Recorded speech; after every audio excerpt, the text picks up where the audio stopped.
లో బేగంపేట ప్యాట్నీ నగర్ మళ్లీ నీట మునిగింది. ఇటీవల నాలా గోడను హైడ్రా కూల్చడంతో కాలనీలోకి వరద వచ్చింది. మళ్లీ అదే పరిస్థితి రావడంతో కాలనీలు నీట మునిగాయి. రాత్రి నుంచి కాలనీలు జలదిగ్బంధంలో ఉన్నాయి. భారీ వర్షానికి రాత్రంతా కాలనీవాసులు బిక్కుబిక్కుమంటూ గడిపారు. రాత్రి నుంచి కరెంటు లేక ఇబ్బంది పడుతున్నారు. నాలాకు అడ్డుగా ఉన్న నిర్మాణాన్ని హైడ్రా కూల్చివేయడంతోనే కాలనీ మునుగుతోందని వారు ఆవేదన వ్యక్తం చేస్తున్నారు.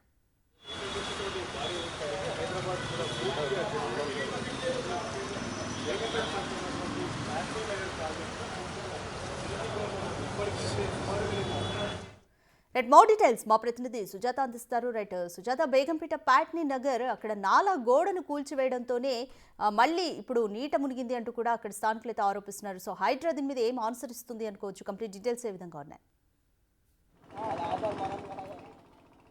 రాధిక, చిన్నపాటి వర్షం కురిసిందంటే పైగా కాలనీ వాళ్ళంతా బిక్కుబిక్కుమంటున్నారు. నిన్న రాత్రి కురిసినటువంటి వర్షం కారణంగా పైగా కాలనీ మరోసారి నీట మునిగింది. గతంలో ఎన్నడూ లేని విధంగా ఈ కాలనీ ఒక 3 months నుంచి ఇదే పరిస్థితి నెలకొంటుంది అని చెప్పేసి స్థానికులు చెప్తున్నారు. కారణం ప్యాట్నీ నాలాకి సంబంధించిన రిటర్నింగ్ వాల్ హైడ్రా తొలగించి ఉంది. అప్పటి నుంచి అక్కడ నాలా పొంగి పొర్లిపోతూ ఇటు వాటర్ రావడం, ఇళ్లలోకి పూర్తిగా కూడా జలమయమైపోతుంది అని చెప్పేసి స్థానికులు తమ ఆవేదన వ్యక్తం చేస్తున్నారు. మరోవైపు ఇప్పటికే ఇక్కడ ఉన్నటువంటి ఇళ్లలో ఒక 60% ఇంటినంతా కూడా ఖాళీ చేసి వేరే ప్రాంతాల్లో రెంటుకుంటున్నారు. అయితే కేవలము ఈ వరద నీరు రావడము, నీట మునగడం ప్రతిసారి కూడా ఇదే జరుగుతుంది. రిటర్నింగ్ వాల్ తొలగించినప్పటి నుంచి మా పరిస్థితి ఇదే అని చెప్తున్నారు.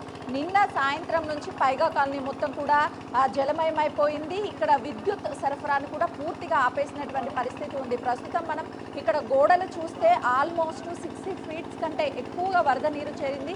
అక్కడ ఉన్నటువంటి 11K విద్యుత్ ఏదైతే సరఫరా అవుతుందో అందులో నుంచి ప్యానెల్కి వెళ్తుంది. ప్యానెల్కి వెళ్తే నీటిలో ఉన్నటువంటి సమయంలో విద్యుత్ సరఫరా జరిగితే ఇళ్ళకు కూడా అటు కరెంటు వెళ్ళే అవకాశం ఉంటుంది. కాబట్టి ఎక్కడ ఇలాంటి ఇబ్బందులు లేకుండా ముందస్తుగానే విద్యుత్ని ఆపేశారు. దీంతో కాలనీ వాసులు తీవ్ర ఇబ్బంది పడ్డారు. అంటే ఒకవైపు వర్షం నీరు రావడం ఇళ్లలోకి, మరోవైపు విద్యుత్ లేక అంధకారంలో ఉండడం, ఈ రెండు ఎట్ టైం జరగడం వల్ల ఎక్కడికి వెళ్ళాలో తెలియనటువంటి పరిస్థితి ఉంది. ఎందుకంటే దాదాపు 1 kilometer వరకు రాత్రంతా జలమయమైపోయింది.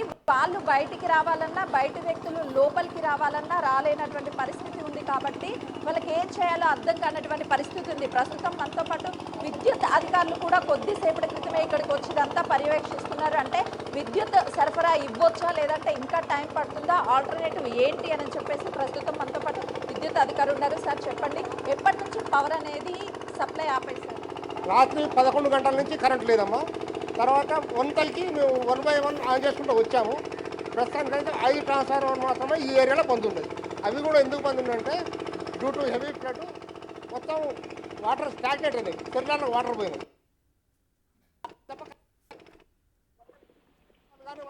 ఇప్పుడు 1 by తీస్తున్నారు కదా, వాటర్ తీసేది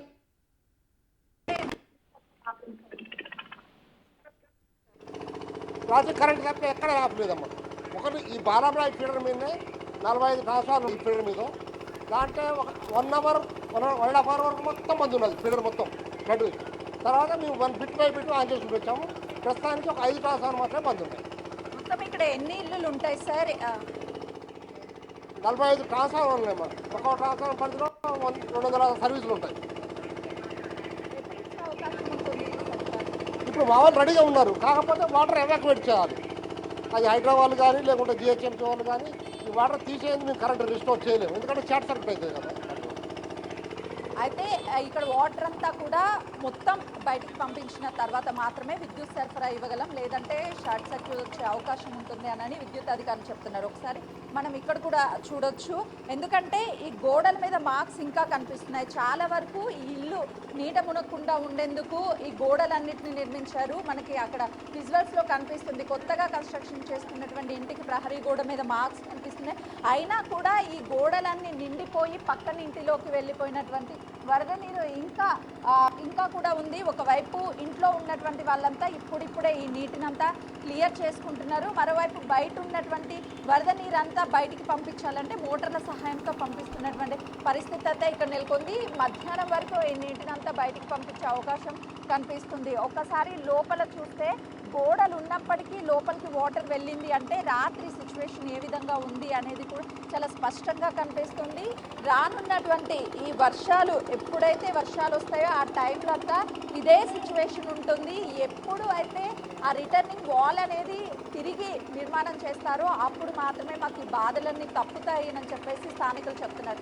లోపల ఉన్నటువంటి వాహనదారులంతా బయటకు వచ్చేటువంటి టైంలో కూడా వాహనాలు పూర్తిగా నీట మునిగిపోతున్నటువంటి పరిస్థితి మనం విజువల్స్లో చూడొచ్చు. ఒకవేళ బయట నుంచి ఎవరైనా లోపలికి రావాలన్నా కూడా సేమ్ ఇదే సిచ్యువేషన్ ఉంది. అయితే ఇది క్లియర్ చేసేందుకు టైం పడుతుంది.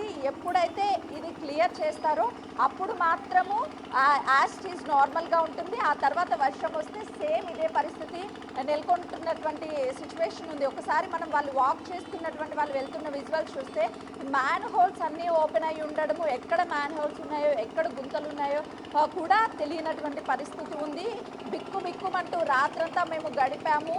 ఈ రిటర్నింగ్ వాల్ నిర్మాణం చేసిన తర్వాతే ఈ వరద నీరు రాకుండా ఉంటుంది. అప్పటి వరకు మా పరిస్థితి ఇదే విధంగా ఉంటుంది. చాలా వరకు అంటే ఒక 60% వరకు కూడా మొత్తం ఖాళీ చేసి వెళ్ళిపోయారు. ఇక్కడ ఉండలేము, వర్షం వచ్చిన ప్రతిసారి ఇదే సిచ్యువేషన్ ఉంటుంది అని చెప్పేసి ఒకసారి మనం ఆ ఇల్లును చూడొచ్చు. అంటే ఈ పైగా కాలనీలో ఇక్కడ ఉన్నటువంటి ఇల్లు ప్రతిసారి వర్షం పడితే రిటర్నింగ్ వాల్ తొలగించిన తర్వాత ఇదే సిచ్యువేషన్ ఉంటుంది. మోటార్లు పెట్టి ఆ నీటినంతా బయటికి పంపిస్తున్నారు. అంటే దాదాపు 10 గంటల వరకు మోటార్ రన్ చేస్తేనే ఆ వాటర్ అంతా బయటికి వెళ్తుంది. ఆ తర్వాత మళ్ళీ వర్షం పడితే మళ్ళీ ఇదే పరిస్థితి ఉంటుంది. ఈ ఇల్లు పూర్తిగా గ్రౌండ్ ఫ్లోర్లో ఉన్నటువంటి వాళ్ళు ఖాళీ చేసి పైన ఉంటున్నారు.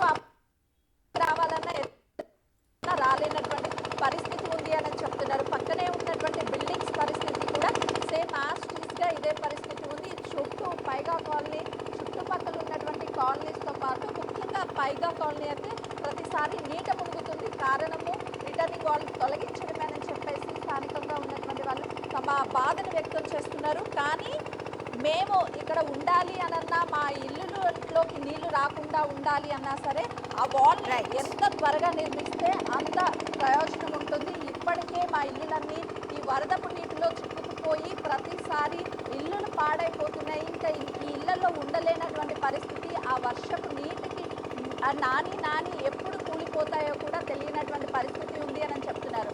ఈ బిల్డింగ్ ఉన్నటువంటి మార్క్స్ అన్ని చూస్తే ఆల్మోస్ట్ వాటర్ వరద నీటిలో మునిగిపోయినటువంటి ఆ మార్క్స్ ఇంకా మనకి కనిపిస్తూనే ఉన్నాయని చెప్పవచ్చు. ఓవరాల్గా చూస్తే హైదరాబాద్లో నిన్న సాయంత్రం కురిసినటువంటి వర్షాల కారణంగా చాలా ప్రాంతాలు ఇదే విధంగా జలమయమైపోయాయి. ఈ వాటర్ని బయటికి పంపించేందుకు ఒకవైపు మ్యాన్ హోల్స్ వాటన్నిటిని ఓపెన్ చేసి కొంతమంది ఉండొచ్చు, లేకపోతే ఆ ఫ్లోటింగ్ దాటికి ఆ మ్యాన్ హోల్స్ ఓపెన్ అయ్యి ఉండొచ్చు. కాబట్టి వెళ్ళేటటువంటి సమయంలో చాలా జాగ్రత్తగా వెళ్ళాల్సినటువంటి పరిస్థితి ఉంది. కానీ లోపల ఉన్నటువంటి వాళ్ళు ఎవరు ఇంకా బయటికి రాలేనటువంటి పరిస్థితి అయితే నెలకొంది. ఎప్పుడు పవర్ ఆన్ చేస్తారో తెలియదు. నైట్ అయితే మళ్ళీ వర్షం పడితే మా సిచ్యువేషన్ ఎలా ఉంటుందో కూడా మాకు తెలియనటువంటి పరిస్థితి ఉంది అని చెప్పేసి భయాందోళనకు గురి అవుతున్నారు. ఎందుకంటే చిన్నపిల్లలు, పెద్దవాళ్ళు ప్రతి ఒక్కరూ ఇదే కాలనీలో చాలా వరకు రిటైర్డ్ ఎంప్లాయీస్ ఉన్నారు. వాళ్ళు కిందకి రావాలి అన్నా, లేదు అని అంటే బయటికి వెళ్ళాలన్నా ఈ వరదపు నీటిలో నుంచి బయటికి రాలేకపోతున్నాము. దీనివల్ల చాలా అనారోగ్య సమస్యలు కూడా వస్తున్నాయి అని చెప్పేసి వాళ్ళు చెప్తున్నారు. మనం చూడొచ్చు. అంటే లోపల ఉన్నటువంటి కార్స్ కూడా పూర్తిగా రాత్రి వచ్చినటువంటి వర్షానికి పాడైపోయినటువంటి పరిస్థితి ఉంది. ఇంకొంచెం దూరం వెళ్ళామంటే చుట్టుపక్కలంతా కార్ సర్వీస్ సెంటర్ ఉంది. అందులో కూడా నీళ్లు వెళ్ళిపోయి ప్రతిసారి ఇదే జరుగుతుంది అని చెప్తున్నారు. బైక్స్ మీద వస్తున్నటువంటి సమయంలో ఎక్కడ మ్యాన్ హోల్స్ ఓపెన్ అయ్యి ఉన్నాయో, లేకపోతే డ్రైనేజ్కి సంబంధించినటువంటి హోల్స్ ఓపెన్ అయ్యి ఉన్నాయో తెలియనటువంటి పరిస్థితి ఉంది. అయితే ఈ కారు రాత్రి నీళ్ళల్లో ఉండడం వల్ల కార్లన్నీ క్లీన్ చేస్తున్నారు. ఇంజన్లోకి నీళ్లు పోయి కార్లు మొత్తం పాడైపోతున్నాయని కూడా వాళ్ళు చెప్తున్నారు. ఎంత దూరం అంటే 1 కిలోమీటర్ వరకు సేమ్ ఇదే పరిస్థితి ఉంది. అంటే కేవలం నేను చూపిస్తుందని మెయిన్ రోడ్లో ఉన్నటువంటి ఇల్లులు లోపలికి వెళ్ళే కొలది నీటి మట్టం పెరుగుతూనే ఉంది.